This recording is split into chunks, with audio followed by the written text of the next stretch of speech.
Well, he's a cutie pie. I might put him in Potomac. Okay, yes. Yeah, he can come right on to Potomac. Skye Squad, we are back in the building. Yes, y'all know we got to talk about this Real Housewives of Potomac season finale. You know what listen, okay? This finale gave me everything. We had all types of altercations happening, especially with Michael Darby. Michael Darby was the centerpiece of the drama. He's being dragged to and fro, up and down, up, down the middle, down the center, down the back alley, and everything in between, okay? We got Candiace and Ashley going at it. Candiace is yelling at Karen. Candiace daring somebody to do something else to her. And all I'm thinking is, girl, haven't you learned your lesson one time too many? Oh! We got to talk about all of these things, and we're going to have a little discussion about sort of what these sort of things mean at the end and how we view them in the context of, you know, sort of privilege in America. And you guys will see exactly what I'm talking about right up at the end of this thing. So we're going to get into the episode right now. So let's stage dive into rating this episode, this finale. And I'm going to go ahead and tell y'all, I'm going to rate this a 9.5, okay? And chime in the chatterization where you guys would rate this episode, because, you know, I like to know. I'm gonna give it a 9.5, mostly because I felt like it gave me what I felt like everything a finale needed. It was supersized. We got like a crazy altercation, you know what I'm saying? We got an extra crazy altercation. We just got so much in this one episode. And I have to tell you, when I think about who the MVP of this episode was, I mean, I honestly either gotta say it's gotta be either the editors or it's gotta be Michael Darby. I mean, Michael Darby is literally the 8th housewife in this season, okay? And, you know, I don't mean no shade when I'm saying that. Unlike Gizelle, you know, when she said that he must have won and won. But we're gonna get into that. But I just mean that in the sense that Michael Darby brought so much drama and chaos to this episode, and he gives so much to each and every season of this show that I gotta tell y'all, I feel like these ladies need to give him a percentage of their checks. You know what I'm saying? Because if it was not for Michael Darby, Potomac would not be what it is today. We just gotta admit that. I mean, literally, a show about housewives has really turned into a show about the shenanigans of one white husband, okay? Now, listen, and I don't mean no shade when I say that, but I'm just saying that's just the case. You know what I'm saying? So let me know in the chatterization who you guys felt like the MVP of this episode was, and I want to see what you guys have to say about that. Now, let's go ahead and stage dive into the scenes, okay? We got Robyn is planning for the Winter Wonderland party. Gizelle places a call to Juan to make sure that he is, you know, on track for doing this whole engagement with the Morganite ring like they had planned on doing, right? And so just as soon as she's trying to find out what he about to say, the phone go dead, okay? The phone goes dead. Now, I don't know if this is an omen for what's to come, but it sure looked like it. Okay, so anyway, Monique is on her way to visit a therapist that she has gotten from a referral from that good Ashley Darby. Now, she's upset because she feels like the women have written her off. She feels like she is constantly trying to prove herself to these women, and she's always in defense mode. Now, the therapist recommends that she write a letter to Candiace. Now, I don't know why she need to write a letter to Candiace at this point in time. The only letter she need to be writing is whatever a thank you note to her attorney, because them charges is dropped, okay? Charges is dropped. Now, at this point, it's a little too beyond the situation of her writing a letter to Candiace. And my advice would be more or less to write a letter to herself, because I feel like this. You know, a lot of times we go through these types of things, we go through these issues, and we think about how our actions relate to other people. But really, it's about how we relate to ourselves. You know what I'm saying? And I think that it would be more productive for her to write a letter to herself, expressing her love for herself, her acceptance of herself, and her understanding that, yes, you are a person who is imperfect and it is okay to be imperfect because guess what? We all are, okay? The producers asked if she feels sorry for her actions, and she says she is remorseful for her actions, but not sorry for her defending herself when she felt like she needed to, okay? Listen, I feel like the only thing that I feel like I would fault Monique Samuels on this season is, in some instances, being a little too real, okay? Just saying basically how she really felt. When she won't remorseful, she says she wasn't remorseful. When she is remorseful, she says that she is, but she will always defend herself. Now, that ain't always what the people want to hear, but what we can say about it is that seems to be her truth. And I feel like I am excited that somebody on this show feels like they can say it, even if it ain't pretty, okay? That's what I do like. Now, Michael and Ashley, they taking pictures, she pumping. Pictures and pumping, and pictures and pumping, pictures and pumping, and pictures and pumping, pictures and pumping, and pictures and pumping. In every scene Ashley is in, she got them pumps and the lump out. And I'm like, girl, I mean, why is it that you couldn't have done this earlier? Maybe they asked her to pump all the time, because she always be doing the pumps and the bump. And I'm like, you know, and listen, I'm not a new mother or nothing like that, so you know, I don't know, okay? I could be in the minority here and just don't understand what it is, but I don't know. Let me tell y'all something. It just is all she always pumping. And I ain't mad at it. Maybe this is an education for me on what motherhood really looks like. I don't know, okay? Y'all let me know in the comments, okay?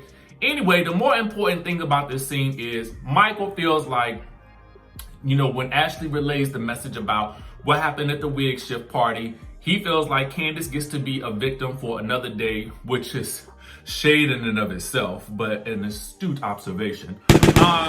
Michael, okay, is then told that Juan is going to be proposing to Robyn, and Michael is like, nope. That man is not going to do that. It's just something I know. There's no way he's going to marry that woman. He's not going to do it, okay? He ain't doing it. Nope. And Ashley's like, well, what do you know that I don't know? He's like, I ain't gonna tell you. I ain't gonna do it. I ain't gonna do it. I'm not telling you, okay? I ain't gonna tell you. At least not in front of these cameras. Anyway, so then we get to see Candiace and Dorothy getting their nails done, mani petty, okay? Candiace says that she regrets looking up to Karen like a mother.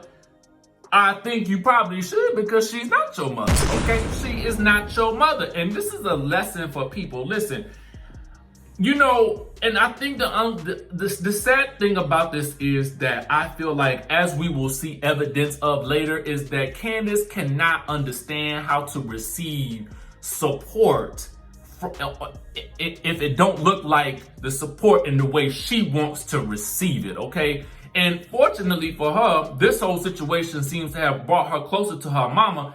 And I just be kind of feeling like, I mean, I get it. You know, I get that this probably would bring them closer. But I do think that there are still issues left unresolved betwixt Candiace and her mother. And I would still like to see them resolve those issues in some way, shape, or form. I just feel like this has really pushed those issues to the side. Okay, so they're still there, all right? Karen is we also discovered that Candiace is going house hunting, which explains the house that she also just recently showed us online that she got. So there's a tie-in right there, okay, for those who missed that. Now, Karen is going to sell some perfume down to the HSN, okay? I'm assuming that's down to the Florida or wherever it is. I ain't gonna do the research on it right now, but you guys can look it up and tell me, okay? Karen lets us know that she has text receipts to prove that she did not invite Monique and Candiace at the same dang time. Now, Miss LaDame, we're later gonna learn that this is also a little confusing, okay?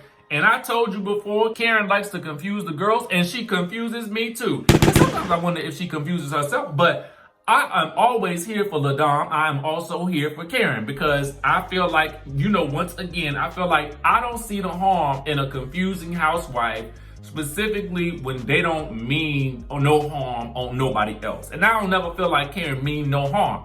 Now, she do some conflicting things, but I don't feel like she mean no harm. And that's why I feel like, you know, I can rock with her because she not being duplicitous behind the scene, unlike some other women on this show, okay?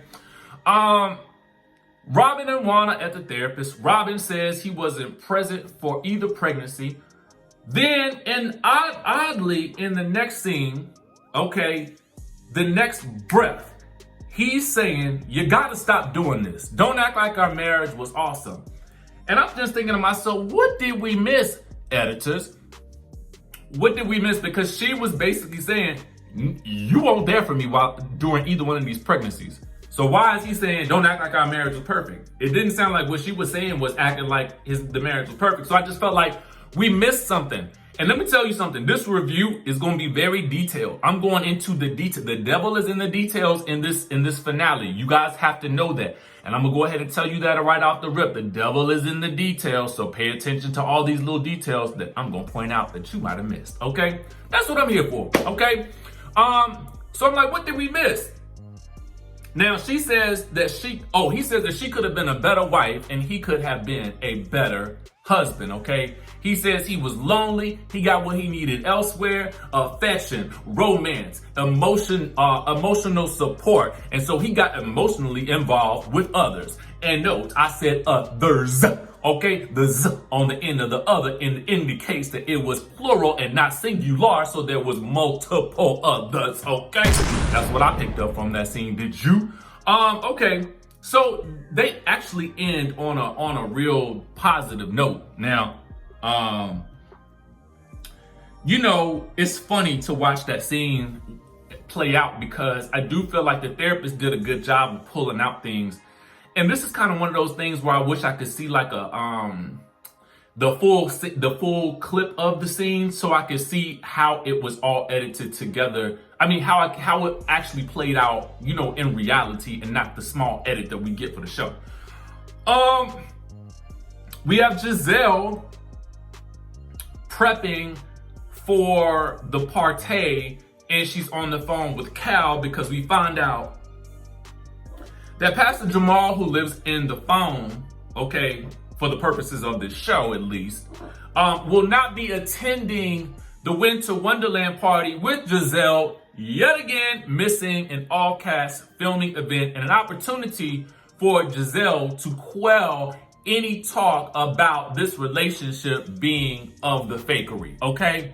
So she is out another opportunity and promises in her confessional, Jamal gonna make the next one, I promise. Well, the next one happened to be the reunion, and I don't think we saw him in that preview clip. It sounded to me like a little lot, okay? It sounded like a lot to me, but that's just what I'm thinking on the inside of my spirits.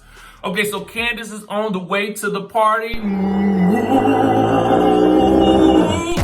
she is practicing in the car, okay? Now, she's already anticipating having to yell at Karen, okay? Because she reveals to Chris Bassett in the car that Karen called her and told her a different time to come to the event than what was actually sent in the text receipt group. And to me, I'm still confused about when somebody was supposed to be there, who was not supposed to be there, who was supposed to leave early, Who got pushed out the door, who came in with champagne, who left with the champagne. I don't know what the situation is because yet again, I told you guys earlier, I am confused and Karen has confused them and she has confused me and she probably confused you too, okay? Okay, so we have that. Kris tries to give us some advice. Just worry about yourself, girl, and worry about that mic check, because I don't think there was one, okay? More on that in a second. Now, Ashley comes in. She prances in after Gizelle, and she looking for Jamal, okay? She looking kind of sketch when Gizelle give her response about Jamal having to, you know, preach at the church down to the Atlanta, and so that's why he couldn't make it, you know, because apparently ain't no associate pastors, unless I just don't know, okay? Because to me, it seemed like when my pastor, when I was, you know, in the church, I always feel like it's pastors, associate pastors, and deacons, and people that can fill in while you gone. You know what I'm saying? That's the whole point. It's got to be an organization such that if the pastor not there, somebody else can fill in, and you can't pay me to think that ain't somebody else qualified in their church to fill in on a Sunday morning, okay? That's just what you tell me though, because I don't go to that church, but I would like to know. Robyn says that Juan wants her to have another baby. I'm assuming because she had said earlier that he was not present for the first two, okay?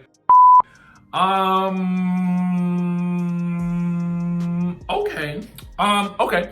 So then Michael comes in, he's like, "Where's Jamal?" Gizelle cannot really respond to this question, and she knows that when Jamal does show up, theoretically, okay, Michael will not be meeting with Jamal, okay? That's what she says to us and to the ladies, okay? So then the ladies gossip about why Karen is possibly not coming because they think that she just doesn't want to face the ladies, but Karen, according to her, has been, the flight has some problems and some technical difficulties.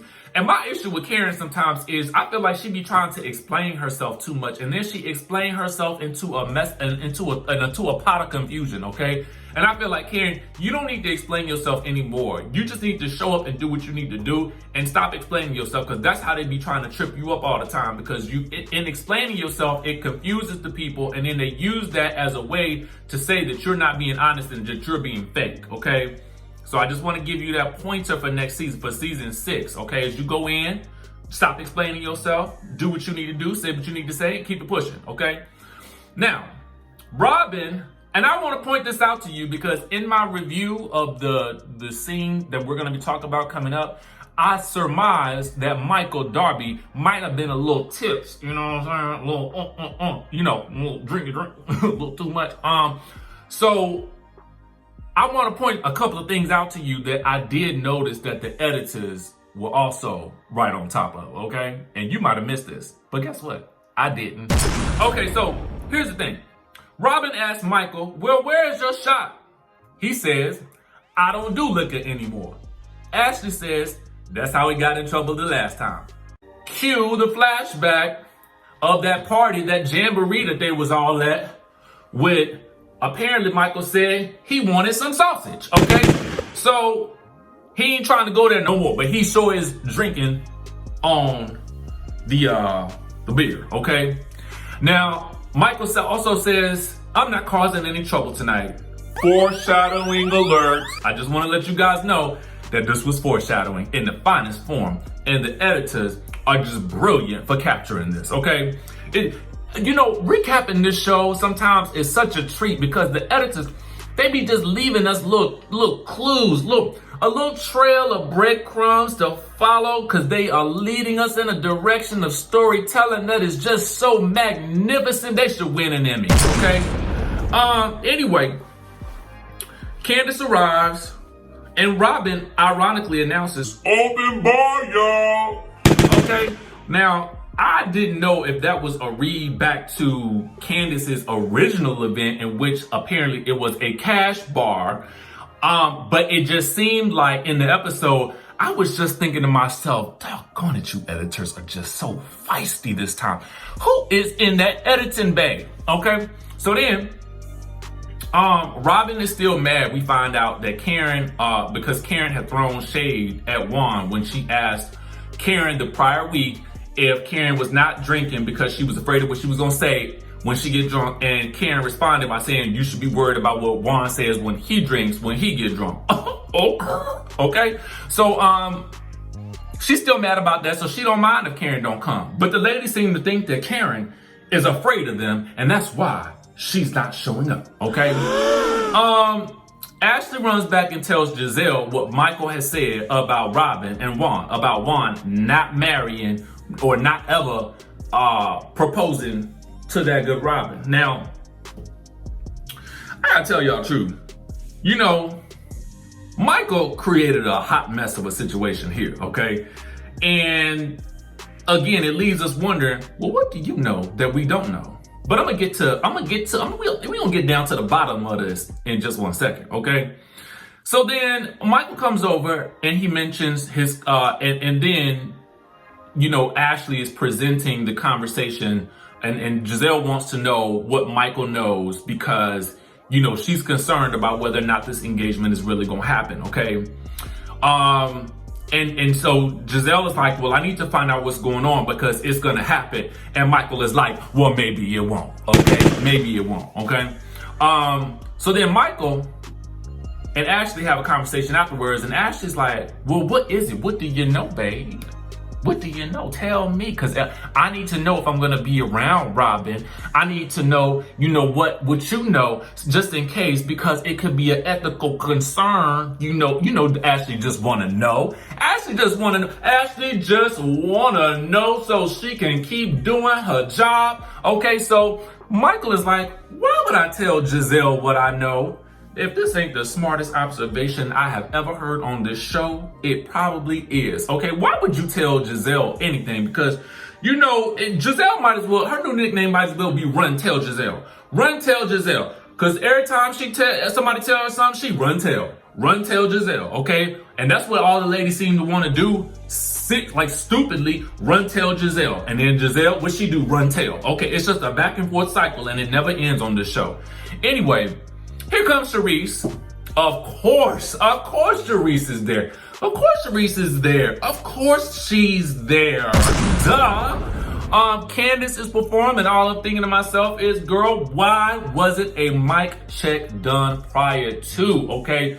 But I'm going to have to give you props, Candiace, because you kept going, and that is what a performer does, okay? Just like Michelle did when she had failed, when Destiny's Child was performing on 106 in Park, she got right on back up and kept on performing, and that's what you do. Anytime you are performing live, and I'm telling you, I used to DJ, and sometimes the set just go wonky or whatever else, and you just got to figure out a way to make it work, and thank God you did, okay? Thank God you did. But Ashley is none too impressed, because she's like, well, nobody can really go wrong with a good go-go beat. I mean, you could put yodeling behind the go-go beat and make a hit, okay? And I ain't gonna lie, because let me tell y'all know what I told y'all, that good, once that little go-go beat drop, I mean, I couldn't help myself. Y'all know y'all know about that go-go, especially from you from DC, or you know anything about DC, that go-go will have you, I tell you. So anyway, we get that going. So Michael back at the bar asking for another, just want y'all to know that. And the producers just want y'all to know it too, okay? The producers call every time Michael went to the bar, okay? Just in case y'all didn't notice. If you ain't picked this up, I swear I counted about 3, 4, 5 times he was asking about a little drinky drink at the bar or asking if somebody else wanted one, okay? More on that in a second. So Juan gets up, he makes his speech, he pops the question, and the Wendy goes, wow.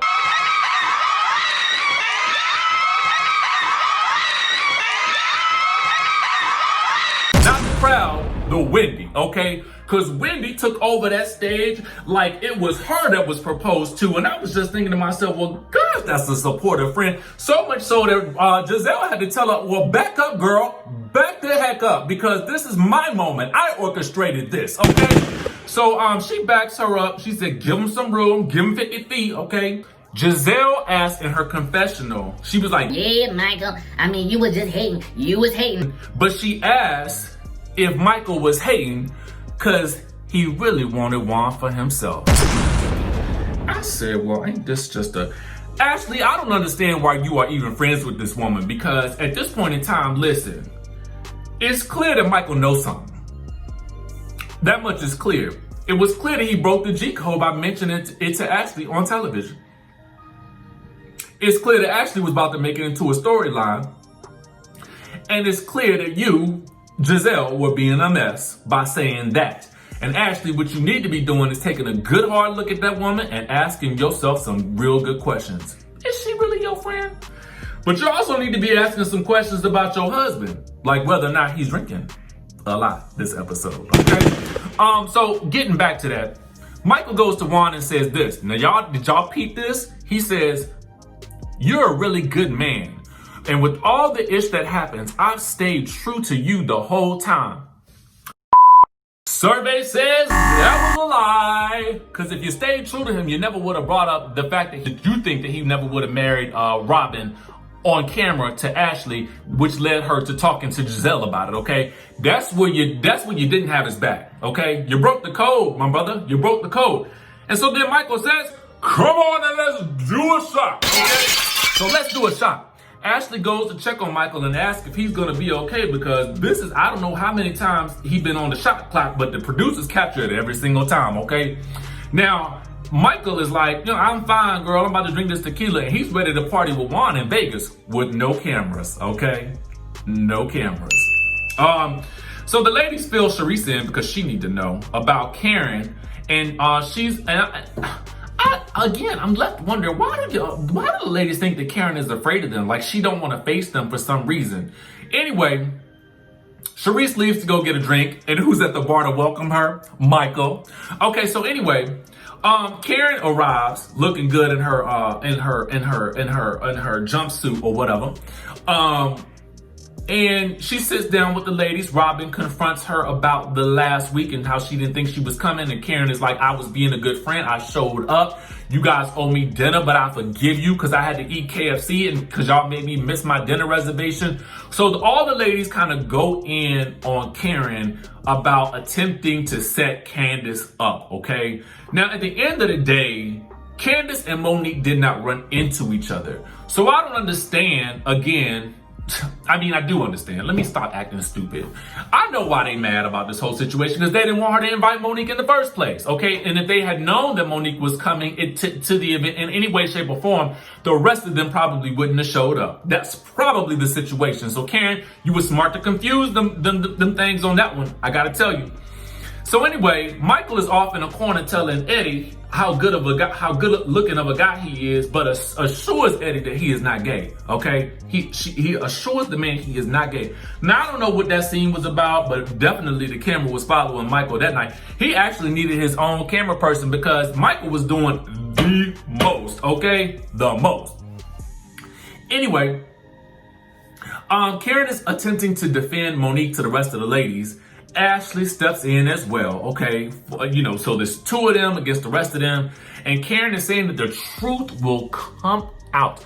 And what we know to be that truth is the fact that at some point in time, there was the revelation, of course, a couple of episodes back, that Candiace had apparently chucked the wine glass at Monique in defense of herself. Okay, so there was that. Okay, so that's, I'm assuming, what Karen meant by that whole situation. That's what I gleaned from it, okay? Candiace goes ballistic on Karen at this point, yelling and screaming and be this and that, talking about Monique, okay? At this point, Michael, now he's clearly had just a couple of, he probably just had 2 or 3 shots, just 2. Who knows? I don't know. Anyway, he goes up to Chris Bassett and is like, you need to control your wife, okay? Now, I don't know where he gets this idea of controlling a wife. I mean, because who talks like that? Like, and I guess what he really meant and probably was trying to say is that he needs to, maybe go get her and calm her down or something like that. Because using that word control has a real negative connotation in it when it refers to a man and a woman. So I'm gonna hope and pray that it was his drunk self-talking and not his actual self-talking, because that can be offensive to a lot of people, I believe, okay? So anyway, once that happened, all HE double hockey sticks breaks loose. Chris Bassett is hand on Michael's chest, pushing him back through that crowd so hard Michael is topsy-turvy because them drinks is kicking in, okay? So the thing goes left, Candiace and Ashley's yelling at Chris Bassett and Candiace. Candiace is yelling at Ashley and Michael Darby. It's a very weird altercation. Juan has to jump in it. Eddie's in there. Wendy's in there. Everybody's in there trying to pull Michael back. And Michael is taunting Chris, talking about, you're going to jail. So eventually security does escort Chris Bassett out. And when Candiace comes out, she's like, what happened? And Chris is like, I ain't do nothing. Well, we just saw that you did, okay? So there's that. And so Karen, in her attempts to continue to be the voice of reason, is still trying to comfort Candiace, still trying to be even though Candiace just berated her in front of an entire party. I mean, even though Candiace really just berated Karen, okay? Just berated her in front of everybody. And Karen is still showing her enough grace to say, are you okay? I think you guys should just, head on out, yada, yada. And I'm like, Karen, like, you need to just stop coddling her and start telling her what you really think, okay? That you're doing her a disservice by continuously trying to brush this under the rug. And I know you've said it to her once before, but you need to just let it be known, like, girl, like, you're not gonna keep doing this to me, okay? You're not gonna keep doing this to me. You're not gonna speak to me like that either, okay?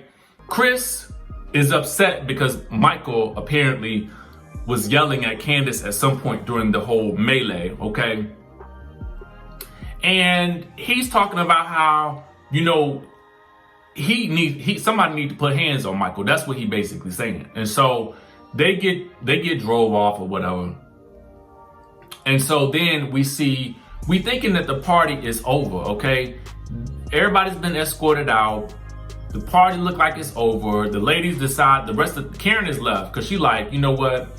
We can't even go out with each other no more without putting hands on each other. And then Candiace is like, well, some of us. And I'm like, well, girl, your husband just put hands on Michael Darby. Okay, whatever. And so those parties leave, and the rest of the ladies are there jamming down to the music, getting down with the get down, partying and whatnot. And so then, out of nowhere, because I am sure all of those drinks that production have counted for us have led to something happening inside Michael's brain, and he decides to bum rush the production room to get that footage, okay? To get that good footage of Chris Bassett pushing him, okay? Now, for those of you guys who don't understand how reality television works and when there's an event or something like that, typically production is off in another room, like the larger part of production is off in another room, monitoring what's happening, monitoring the cameras, trying to figure out what's going on in all of the scenes and maintaining control of the production from behind the scenes and speaking to the camera operators from inside the production booth or the room, right? So Michael has rushed back there and he is demanding the footage, upset about how somebody like Kris could be allowed around the rest of them. And he's just going off and going berserk and going bananas, which you should never do, okay? This is a no-no in reality television. This is a no-no in general. So he then gets escorted out and Ashley is enraged. She don't know what to do. She trying to calm him down, but he just really embarrassing her. And then she ends up telling him, F you, and then she's out, okay? Now I was like, this is some stuff right here, okay? So that's the episode, okay? That was the finale, okay? We got one heck of a finale with these people, okay? Chime down in the chatterization down below. Let me know what you guys thought of the finale. And next, we're going to talk about these ending credits, okay? Let's get into that. Now, what did we learn by the end of this episode? I feel like what we learned here was something very interesting. And I don't know if a lot of you guys picked up on this, but I happened to pick up on it because I also watched the after show. Now, to me, one of the things that I felt like was very interesting because, much of this season was based on this whole altercation between Monique and Candiace Dillard, okay? And the ladies listen, no pun intended, okay? But they dragged this thing on for so long. I mean, it has been dragged drier than a cow's udder, okay? Now, what was interesting is if you guys watch the after show, you will hear the ladies break down the altercation between Chris Bassett and Michael Darby. Now, interestingly enough, both Gizelle and Robyn were like, well, Michael Darby provoked Chris Bassett. Now, where have I seen somebody provoking somebody else on this show? Where have I seen somebody tell somebody else to get their hands up out of their face and give a stern warning before they took action similar to Chris Bassett? Oh, I remember it was in the barn with Monique and Candiace, okay? And interestingly enough, the ladies Specifically, Gizelle and Robyn detail this incident, and they state verbatim that Kris was provoked. Now, it's so funny to me how it's okay for him, to be provoked, but it wasn't okay for Monique, the black woman, to be provoked and to act out as well, okay? One situation wasn't right, the other situation, suddenly it's right. So what this tells me is there's either one of two dynamics happening here, okay? One is that they are allowing this man's privilege to dictate whether or not he is at fault or not, okay? Because he is a white man. And we will see another instance of a white man who is obviously of the privileged mindset, go ballistic, on production, trying to get back into the production room, acting all sorts of out of character, all sorts of crazy, but ain't nobody demanding no justice for what he's done, okay? I bet you nobody's gonna be calling security to be around him. I bet you they're gonna still interact with him next season. And you know why? Because they know he makes this show, okay? He is one of the people that makes this show what it is today because he's always up in the scandal. So they know they're gonna need him, right? But instead, this black woman, they have ostracized, ran down, and they wanted to send her to jail. In the after show, you will see Gizelle and Robyn both say they're disappointed that the judge threw out the case because they felt like Candiace deserved some justice. So what you're telling me is you would have wanted to see this woman go to jail and be taken away from her kids. Oh, okay, I got you. But they try to act like it's under the guise of, Candiace deserves some retribution and apology at the least, okay? But at the end of the day, it was all right for Kris Bassett to be provoked and act the way that he acted. It wasn't okay for Monique to do the same. Okay, but yet Candiace is still able to run amok in an altercation and dare people to do something to her. Now, granted, I totally believe in this whole situation. Michael Darby, dead wrong. And I honestly blame Kris Bassett. Listen, he said, get up out of my face, okay? And the man did not. And he was all in his personal space. We have talked about this on this channel many times. When I tell you to get out my face, get out my face. And Michael doing all of this, it's like you crying wolf, man. You can't do that. You can't be about it. And then when it's time to get really about it, you ain't really about it, okay? Because that sounded like Candiace right there to me. So Michael and Candiace got a lot in common, if you ask me. I'm just saying that. Now, moving right on along, at the end of the day, what we do know about this situation, as Monique tells us in her final confessional, okay, the judge threw out the case because this whole situation was a mutually consented disagreement that turned into an altercation, okay? It was mutually consented, and this is what the judge has said, and that's the final word on that, okay? So even as Candiace is in her last confessional, talking about how, this whole situation is unhealthy. Absolutely, it's unhealthy. It is unhealthy the way you have dragged this situation out. And listen, I am not one to tell somebody how to feel. You can feel what you feel, but I need for what you feel to read as authentic on the screen. And these Post-it notes and that sort of thing, it did not read authentic on the screen, because what you're doing is you're doing the same thing that you're saying that Monique is doing. You're calling out her for her actions on social media. But what about yours, okay? You claim to have been bullied on social media, but what about the bullying that you do on social media?